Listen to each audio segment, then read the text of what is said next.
Assalamualaikum warahmatullahi wabarakatuh. Halo semuanya, perkenalkan nama saya Melsi Francisca. Saya merupakan mahasiswa psikologi UIN Raden Fatah Palembang. Pada video kali ini, saya akan membahas seputar psikologi pendidikan, yaitu tentang ruang lingkup dan juga sejarah dari psikologi pendidikan. Namun sebelumnya, video ini saya buat guna untuk memenuhi tugas mata kuliah psikologi pendidikan dengan dosen pengampu Bapak Dr. Muhammad Uyun MSI. Jadi, untuk teman-teman semua, tetap simak video ini ya. Dah. Halo teman-teman, sebelum kita membahas tentang ruang lingkup dan juga sejarah dari psikologi pendidikan, saya akan menjelaskan terlebih dahulu apa itu psikologi pendidikan.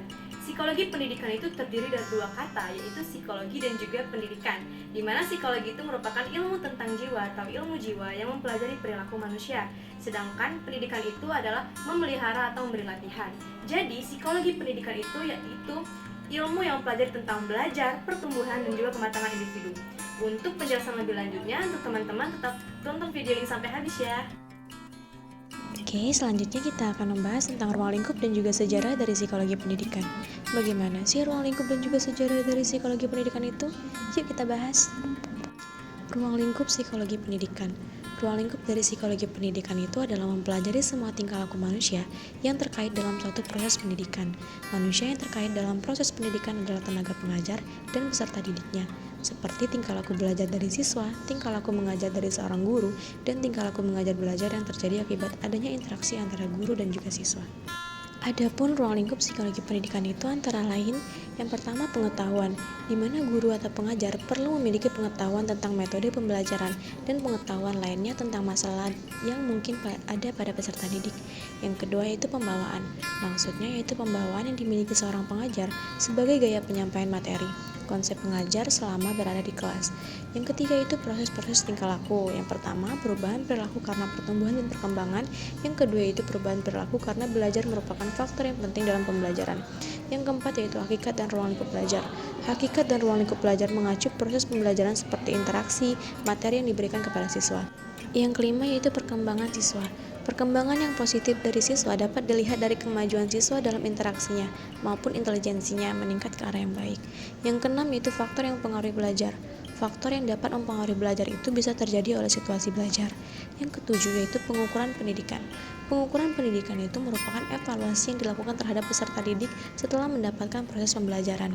Yang kedelapan yaitu aspek praktis pengukuran.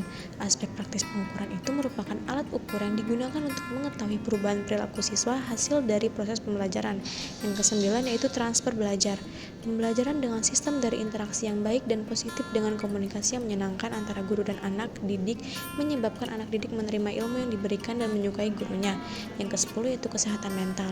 Kesehatan mental anak didik ditandai dengan keikutsertaannya dan keaktifannya dalam mengikuti setiap kegiatan pembelajaran baik secara individu maupun kelompok. Yang ke-11, pendidikan karakter.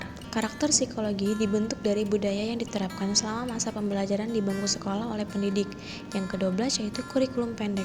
Kurikulum merupakan kerangkaan pembelajaran untuk tujuan pembelajaran yang efektif dan efisien. Selanjutnya yaitu sejarah dari psikologi pendidikan. Perkembangan psikologi pendidikan dimulai pada permulaan abad ke-20 yang ditandai dengan adanya penelitian-penelitian psikologi yang khusus memberikan dampak besar terhadap teori-teori dan praktek pendidikan. Beberapa tokoh yang terlibat dalam penelitian tersebut antara lain, yang pertama itu William James, di mana William James ini adalah tokoh utama yang sangat berperan penting dalam psikologi pendidikan. James adalah seorang filsuf asli dari dikenal sebagai salah satu pendiri madhab pragmatisme. Selain sebagai seorang filosof, James juga terkenal sebagai seorang psikolog. Yang kedua yaitu John Dewey. John Dewey adalah orang kedua yang berperan penting dalam membentuk psikologi pendidikan. Dewey adalah seorang filsuf Amerika yang termasuk dalam aliran pragmatis. Selain sebagai filsuf, Dewey juga dikenal sebagai kritikus sosial dan pemikir pendidikan. Yang ketiga yaitu Thorndike.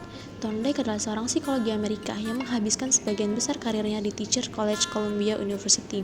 Thorndike adalah anggota ke-20 Psikologi Pendidikan Dewan Corporation Psikologi dan menjabat sebagai Asosiasi Psikologi Amerika pada tahun 1912. Baiklah, itulah tadi pembahasan seputar psikologi pendidikan tentang ruang lingkup dan juga sejarah dari psikologi pendidikan. Semoga video ini bisa bermanfaat untuk teman-teman semua. Terima kasih. Wassalamualaikum warahmatullahi wabarakatuh.